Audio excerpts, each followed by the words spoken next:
I want to talk about, when we're expecting doom and gloom in our life.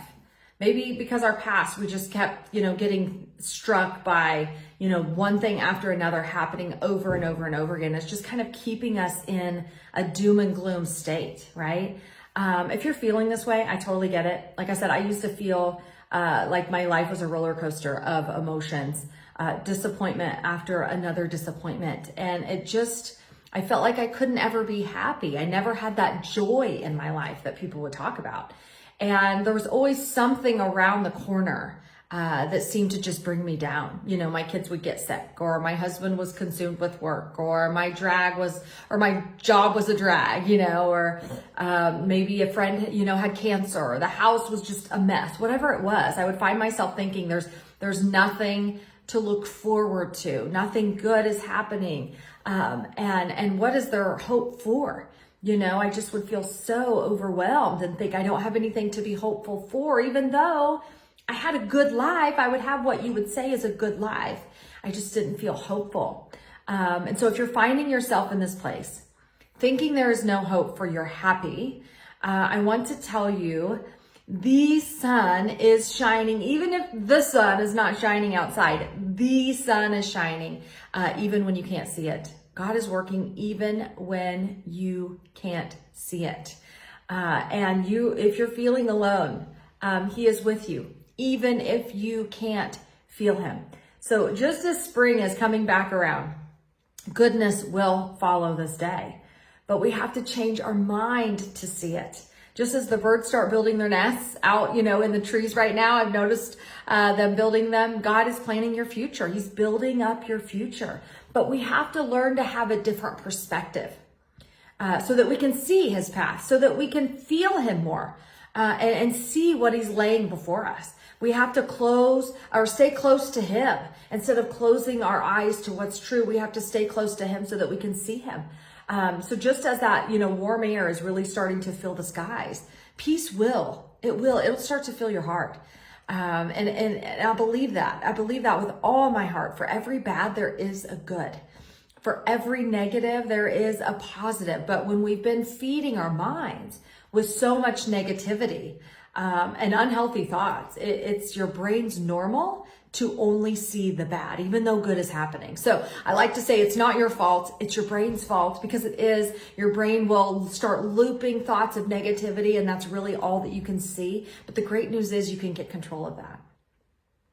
And I know what it feels like to be so desperate to change and thinking you can't control it, thinking you can't change. I know what it feels like to be desperate to, stop the anxiety and those overwhelming thoughts, and to think, I can't.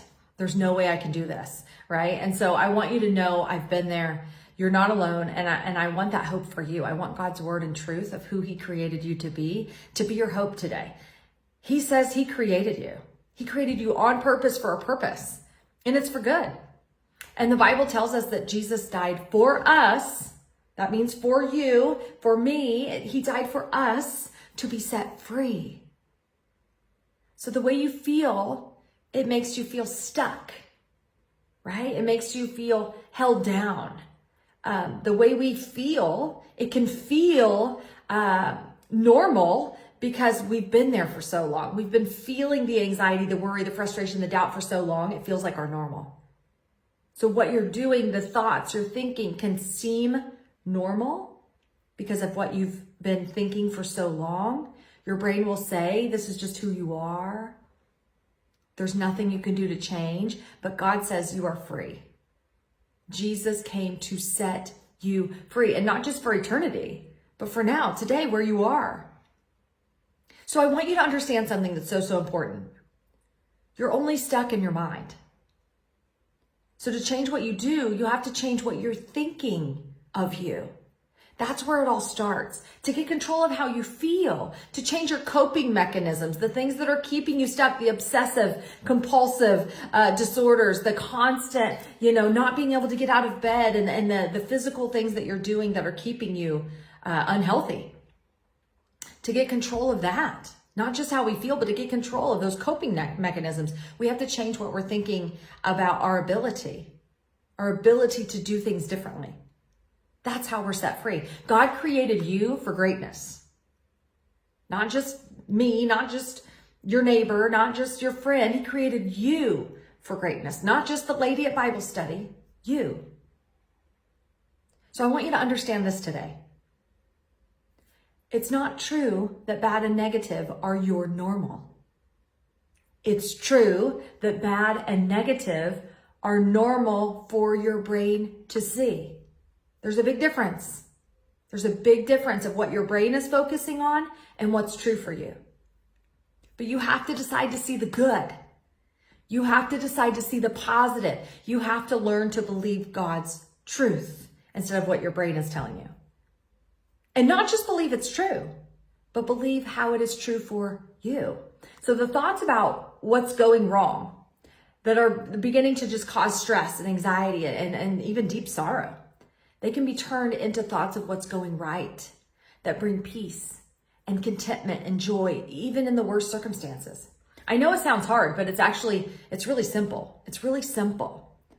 I want you to just flip the switch. Just like you flip the switch in a light, like in a room, you flip the switch on. You can flip the switch in your brain to change the way you are thinking. And that's what changes how we feel. You just haven't been taught how. Our world teaches us to be fearful, to be sad, to feel unseen, unheard.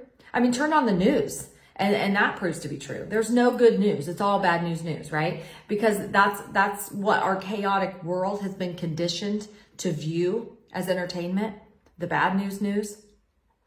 That's why we feel off, and that's what we feed off of, actually. The news, the yuck, the negativity, it makes us feel better in a way, like we're not the only ones that are stuck, like other people are stuck too. It's one of the many ways we've been taught to cope, and I know it sounds silly, but we can change that. We can change that. We don't have to view somebody else's chaos to make ourselves feel better. We can start to focus on what's true and right and honorable to think. Instead of focusing on our problems, we can start focusing on how God can help us to turn it around. So, we have a lot of coping mechanisms. We have, alcohol, food, shopping, smoking, drugs, maybe gossip can be a coping mechanism. Complaining all the time is a coping mechanism. Sleeping, working all of the time is a coping mechanism, or, ignoring what we need to get done, focusing on our kids to ignore the way we feel, or focusing on other people, helping them instead of helping ourselves. And so I want you to write down your coping mechanisms. This is going to help you to see them so you can start to change them. Whatever comes to your mind, what are some of the coping mechanisms? Maybe it's scrolling on your phone. Maybe you have one that is like a big problem, or you may have like 3 or 4. So the first step in getting control is being honest with yourself and acknowledging what you do to avoid the way you feel. What are you doing to act like everything's okay or to ignore it?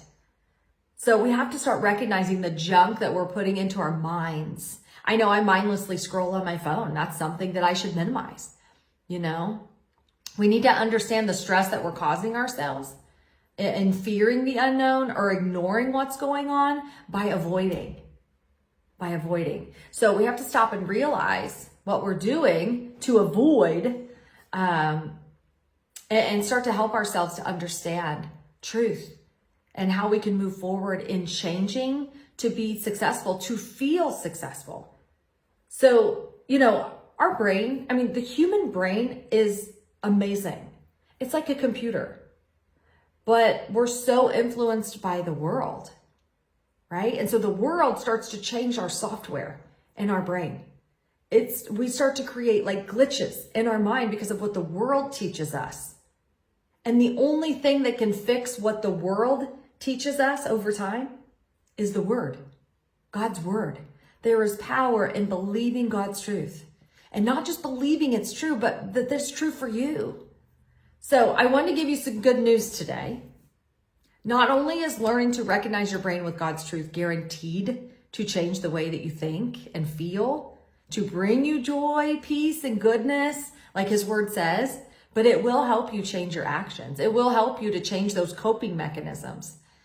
It'll help you to change your relationships. It will help you to change your actions.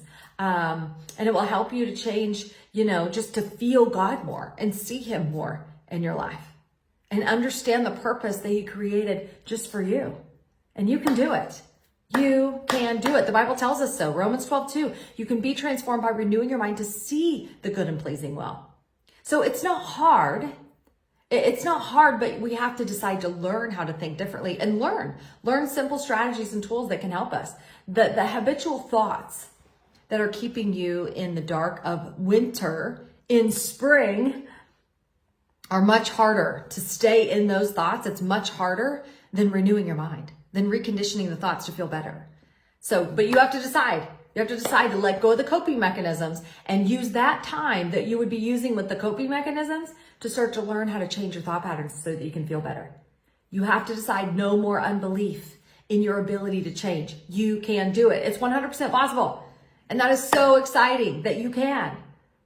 All right. So now that you've written down your coping mechanisms, now I want you to write down a new healthy mechanism, coping strategy to swap with each one of those coping mechanisms. All right. So if you wrote down 3 or 4, you're going to come up with a healthy strategy to swap with one of those. All right. Maybe it's prayer.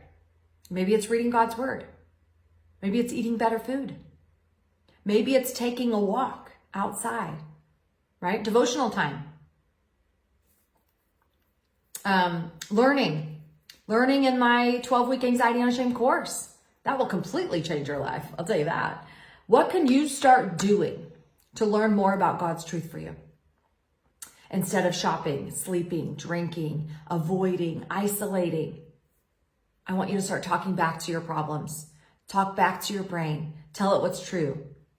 What can you do to start believing in your ability to change? All right. Mark out your coping mechanisms and write down new strategies that you're going to use to help yourself to start moving forward. All right. So you don't have to figure it all out right now. Just take one next step in faith. Just the next step, and then the next. God sees you. He's with you, and he will help you to make more progress forward. He will.